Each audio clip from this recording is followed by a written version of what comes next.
ఎర్రగడ్డ డివిజన్లోని ఎర్రగడ్డ చౌరస్తాలో ఎర్రగడ్డ శాంతి సంఘం ప్రెసిడెంట్ గంటా మల్లేష్ ఆధ్వర్యంలో గణేష్ నిమజ్జనానికి వెళ్లే గణేష్ కమిటీలకు స్వాగతం చెబుతూ వారు తీసుకోవాల్సిన జాగ్రత్తల గురించి వివరిస్తూ గణేష్ భక్తులకు అవేర్నెస్ ప్రోగ్రాం నిర్వహిస్తున్నారు. ఈ సందర్భంగా గంటా మల్లేష్ మాట్లాడుతూ గత 40 సంవత్సరాలుగా ఈ కార్యక్రమం చేపడుతున్నామని, మట్టి వినాయకులను పెట్టుకుని పర్యావరణాన్ని కాపాడుకుందామన్నారు.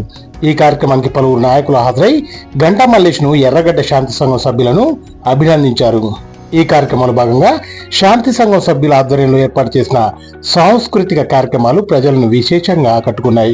ఈ కార్యక్రమంలో ప్రెసిడెంట్ గంటా మల్లేషు, వర్కింగ్ ప్రెసిడెంట్లు మహమ్మద్ సర్దార్, కిషన్ నాయక్, వైస్ ప్రెసిడెంట్లు బాలరెడ్డి, సుధాకర్, రవీంద్రబాబు, రాజకుమారు, ఎన్ఎం పాషా, రామచందర్, నరేష్, సోమనాథ నాయక్, మొహమ్మద్ సలీం, జావేద్, రామ్ కుమార్ అగర్వాల్, జనరల్ సెక్రటరీలు నాగేశ్వరరావు, జాయింట్ సెక్రటరీలు రమేష్ సాహు, ప్రవీణ్ నాయక్, రఘు, ఓం ప్రకాష్, జి శ్రీనివాస్, దయానంద్ తదితరులు పాల్గొన్నారు.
శాంతి సంఘం ప్రెసిడెంట్ను.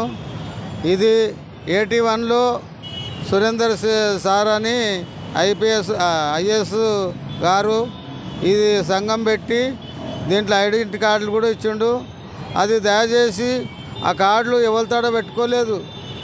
కావున ఇప్పుడు చాలా మంది లేవు, కొంతమంది ఉన్నాయి. కావున ఇది 50 ఏళ్ళు అవుతుంది. దాంట్లో కాగితాలు ఉన్నాయి. 39 ఏళ్ళ సర్వీసు ఇది నడుస్తున్నది. కావున దీన్ని కంటిన్యూ ఇట్లనే చేసి మంచి యొక్క అభిప్రాయంతో శాంతి సంఘాన్ని ముందుకు నడిపేయాలని మనవి చేస్తున్నాను. అందరు దీంట్లో ఇన్క్లూడ్ కావాలి, అందరి ఇంట్లో ఇన్క్లూడ్ అయ్యి దీన్ని ముందుకు నడిపేయాలి అని మనవి చేస్తూ జై తెలంగాణ, జై చాలా మంది వచ్చారు.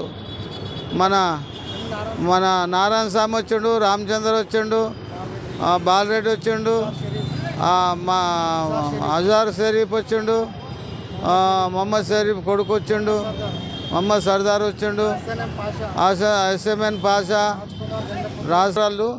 కావున ఇది అలా మంచిగా జరిగింది. ఇట్లనే ఇంకా ముందుకు పోవాలని మనవి చేస్తున్నాను. ఇంతటితో సమాప్తి చేస్తున్నాను.